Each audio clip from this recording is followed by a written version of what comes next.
S ಮತ್ತೆ ಸ್ವಾಗತ. ಇದು ನಾನು ID ನಂಬರ್ 557ರಲ್ಲಿ ಒಂದು 7 ಎಕರೆ ತೋಟದ ಬಗ್ಗೆ ಮಾಹಿತಿ ಕೊಟ್ಟಿದ್ದೆ. ಮೇಂಟೆನೆನ್ಸ್ ಕಮ್ಮಿ ಇರುವ ತೋಟ ಅಂತ ಹೇಳಿದ್ದೆ. ಸೊ ಅದರದ್ದು ಅಪ್ಡೇಟೆಡ್ ವಿಡಿಯೋ ನನಗೆ ಸಾಕಷ್ಟು ಜನ ಬಂದವರು ನೋಡ್ಕೊಂಡು ಹೋಗಿದ್ರಿ, ಖುಷಿ ಪಟ್ಟಿದ್ರಿ, ಜಮೀನು ಚೆನ್ನಾಗಿದೆ ಅಂತಾನು ಹೇಳಿದಿರಿ. ಮಾತುಕತೆಗಳು ಮುಂದುವರಿತಾ ಇದ್ದಾವೆ. ಸಣ್ಣ ಪುಟ್ಟ ರೇಟ್ ನಲ್ಲಿ ಹೆಚ್ಚು ಕಮ್ಮಿ ಆಗ್ತಾ ಇದೆ. ಇನ್ನೇನು ಕೆಲವೇ ದಿನಗಳಲ್ಲಿ ಜಮೀನಿನ ವ್ಯವಹಾರ ಮುಗಿಯುತ್ತೆ. ಬಟ್ ನನಗೆ ಕ್ವಶನ್ ರೈಸ್ ಆಗಿದ್ದು ಒಂದಿಬ್ರು ಮೂರು ಜನ ಏನ್ ಹೇಳಿದ್ರಿ ಅಂದ್ರೆ ನೀರಿನ ಮೂಲ ಏನಂತ ಕೇಳಿದ್ರಿ. ನಾನು ನೀರಿನ ಮೂಲ ತೋರಿಸಿರ್ಲಿಲ್ಲ.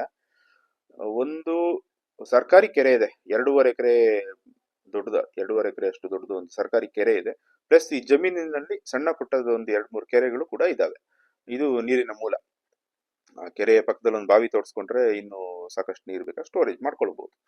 ಇನ್ನೊಂದು ಮೇಂಟೆನೆನ್ಸ್ ಕಮ್ಮಿ ಇದೆ ಅಂತ ಹೇಳಿದೆ. ಮೇಂಟೆನೆನ್ಸ್ ಕಮ್ಮಿ ಇರುವಂತದ್ದು 4 ಎಕರೆ ಬರುತ್ತೆ. ಇನ್ನೊಂದು 3 ಎಕರೆ ಒಳ್ಳೆ ತೋಟ, ಒಳ್ಳೆ ಫಸಲು ಬರ್ತಿರುವಂತ ತೋಟ. ಇದು ಪ್ರೆಸೆಂಟ್ ಓನರ್ ಇನ್ನೊಬ್ಬರಿಗೆ ಲೀಸಿಗೆ ಕೊಟ್ಟಿದ್ದಾರೆ ಜಮೀನು. ವಾರ್ಷಿಕ 8 ಲಕ್ಷ ಲೀಸು ಯಾರು ತಗೊಂಡಿದ್ದಾರೆ ಅವರು ಓನರ್ಗೆ ಕೊಡ್ತಾ ಇದ್ದಾರೆ. ಇಷ್ಟು ಇದ್ರದ್ದು ಅಪ್ಡೇಟೆಡ್ ಮಾಹಿತಿ.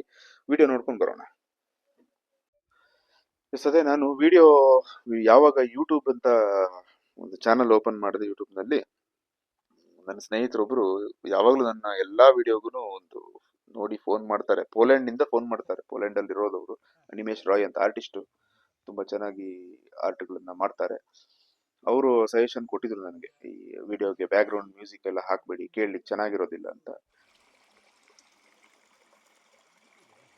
ನ್ಯಾಚುರಲ್ ಸೌಂಡೇ ಚಂದ. ಹೌದು, ಅವ್ರು ಹೇಳಿದ್ ಕರೆಕ್ಟ್. ಈ ನೀರಿನ ಸೌಂಡ್ ನೀವು ಕೇಳ್ತಾ ಇದ್ದೀರಿ ಬ್ಯಾಕ್ ಗ್ರೌಂಡ್ ಅಲ್ಲಿ, ನೀರಿನ ಸೌಂಡು ಅಥವಾ ಹಕ್ಕಿಗಳದ ಏನು ವಾಯ್ಸ್ ಇರ್ತದೆ ಅವೆಲ್ಲ ಚೆನ್ನಾಗಿರುತ್ತೆ. ನನ್ನ ವಾಯ್ಸ್ ಹೇಗಿದೆ ಅಂತ ನನಗೆ ಗೊತ್ತಿಲ್ಲ, ನೀವೇ ಹೇಳ್ಬೇಕು.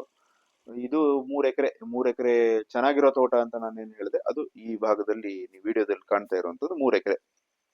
ಅದೇ ಕೆರೆಗೆ ಸಂಬಂಧಪಟ್ಟ ಈ 3 ಎಕರೆ, ಸಾರಿ ಈ ತೋಟಕ್ಕೆ ಸಂಬಂಧಪಟ್ಟ ಆ ಕೆರೆ, ಅದರಿಂದ ಈ ತೋಟಕ್ಕೆ ನೀರು. ಟೋಟಲ್ ಆಗಿ 7 ಎಕರೆ ಪ್ಲಸ್ 7 ಎಕರೆ ಏನಿದೆ ಅದಷ್ಟಕ್ಕೂ ಸಾಕಾಗುವಷ್ಟು ನೀರು ಈ ಜಮೀನಲ್ಲಿ ಇದೆ. ನೀರಿನ ವಿಚಾರಕ್ಕೆ ಅಪ್ಡೇಟ್ ಕೊಡ್ತಾ ಇರುವಂತದ್ದು. ಸಾಕಾಗಷ್ಟು ನೀರಿದೆ, ಬೇಕಾದಷ್ಟು ನೀರಿದೆ.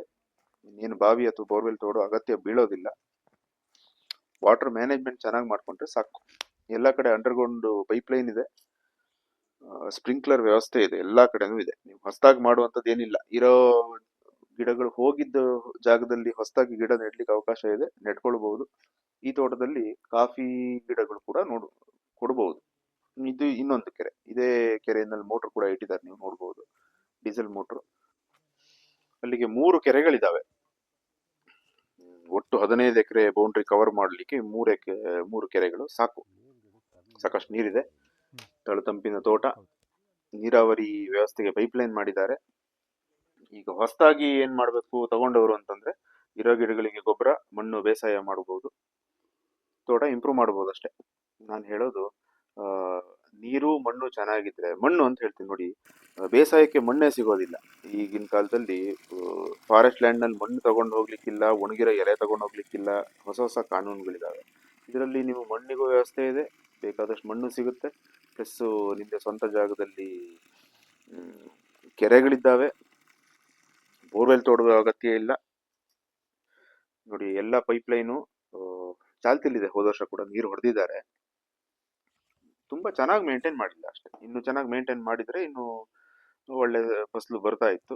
ಇವಾಗ ನೀವು ಇಷ್ಟು ಫಸಲು ಕಾಣ್ತಾ ಇದ್ದೀರಿ. ಅಡಿಕೆ ಕೊನೆಗಳನ್ನ ನಾನು ತೋರಿಸಿಲ್ಲ ವಿಡಿಯೋದಲ್ಲಿ, ಮೊಬೈಲ್ ನಲ್ಲಿ ಎಷ್ಟು ಸಾಧ್ಯನೋ ಅಷ್ಟು ತೋರಿಸಿದ್ದೀನಿ. ಇರೋ ಕಾಫಿ ಗಿಡಗಳು ಚೆನ್ನಾಗಿದ್ದಾವೆ.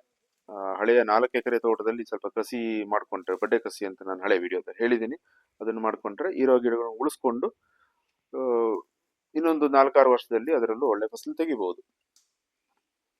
ಇವತ್ತಿನ ಅಪ್ಡೇಟ್ ನಲ್ಲಿ ಇಷ್ಟೇ ಮಾಹಿತಿ, ಇದನ್ನ ಕೊಡಬೇಕಾಗಿತ್ತು. ಇನ್ನು ರೋಡ್ ಕನೆಕ್ಟಿವಿಟಿ, ಕಚ್ಚಾ ರೋಡ್ ಅಂತ ಹೇಳಿದ್ದೆ, ಇನ್ನೊಂದು ರೋಡ್ ಕೂಡ ಅಡ್ಗದೆ ಮುಖಾಂತರ ಬರಬಹುದು. ಆ ರೋಡ್ ನಲ್ಲಿ ಹೆಚ್ಚು ಕಮ್ಮಿ 3/4 ಭಾಗ ರೋಡ್ ಚೆನ್ನಾಗಿದೆ, 3/4 ಭಾಗ ರೋಡು ಟಾರ್ ರೋಡೇ ಇದೆ.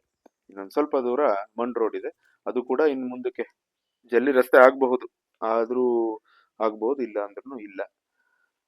ಬಟ್ 4 ವೀಲ್ ಡ್ರೈವ್ ಎಲ್ಲ ಇವತ್ತು ನೋಡಿ, ಎಲ್ಲರ ಹತ್ರ ಕಾರ್ಗಳಂತೂ ಇದ್ದೇ ಇದೆ, ಕಾರು ಬೈಕ್ ಇದೆ. ತೋಟಕ್ಕೆ ಆರಾಮಾಗಿ ಬಂದು ಹೋಗ್ಬಹುದು. ಮನೆ ಕೂಡ ಚೆನ್ನಾಗಿದೆ. ಕೃಷಿ ಮಾಡ್ತೀನಿ ಅನ್ನೋರು ತಗೊಳ್ಬಹುದು, ಈ ಜಮೀನು ಚೆನ್ನಾಗಿದೆ, ತಗೊಳ್ಳಿ. Thank you for watching.